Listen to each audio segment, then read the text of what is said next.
Hey, good morning. It's Mark Weiss. I hope you're having a great day. So, the coronavirus, COVID-19, the economic impact caught you off guard, and if your medical group or your facility, surgery center, imaging facility, or even small hospital is like most others, it knocked you for a significant loss.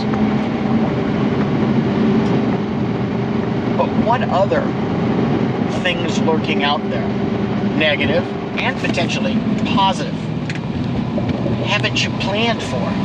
Haven't you thought about in terms of structuring your group, in organizing your group, in establishing your compensation system?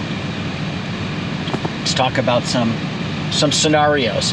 Now, this relates to my process that I call the scenario survey process, which is a look at potentially all of the potential situations or the types of situations that you can come up with, and then figuring out how to make changes to your group to strengthen it, to make it far more resilient in most of those sorts of potential futures. Well, let's talk about some real life examples. So the coronavirus crisis, the economic crisis, is for entities a temporary crisis. In other words, the crisis is going to subside, and it is subsiding. Cases are picking up.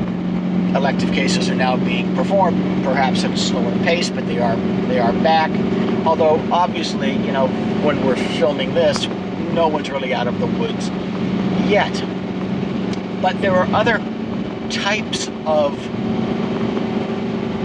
circumstances that have, in my practice, happened to client groups that have had far more lasting impacts, or would have had lasting impacts, but for the taking of quick action and the sort of planning ahead, the strategizing ahead.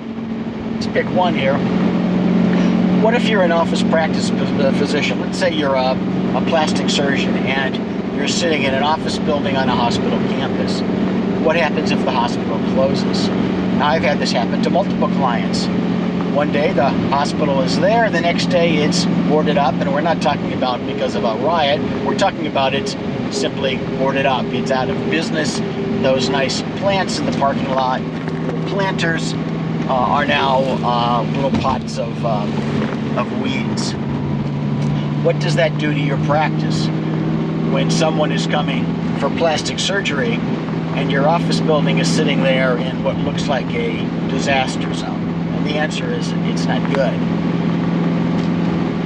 Had you thought about that up front in this scenario, we would have thought about provisions in your lease that allowed you to terminate in the event the hospital closed.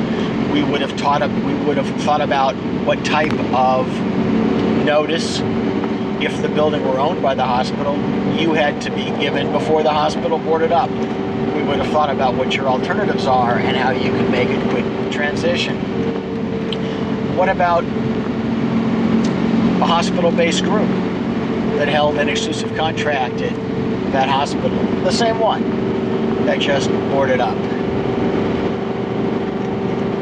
How would your practice be doing if that were your only practice site? What if you ran a radiology group with a single exclusive contract at, Hospital of St. boarded up? Your group basically has no more reason for existence.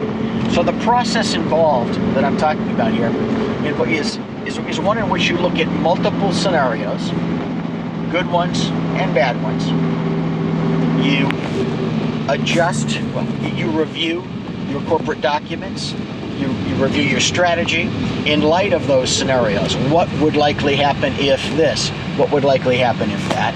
And you come out the other end with a plan on what to do in terms with your organizational documents, your governance documents, your employment agreements, your partnership agreements, to make your group not only optimally survive those events, but thrive in those events, just like clients that I have today who are now on the hunt for acquisitions at very favorable prices because almost everyone else in their specialty is running scared. Think about the strength of a scenario survey process contact me. I'd be happy to talk with you about it.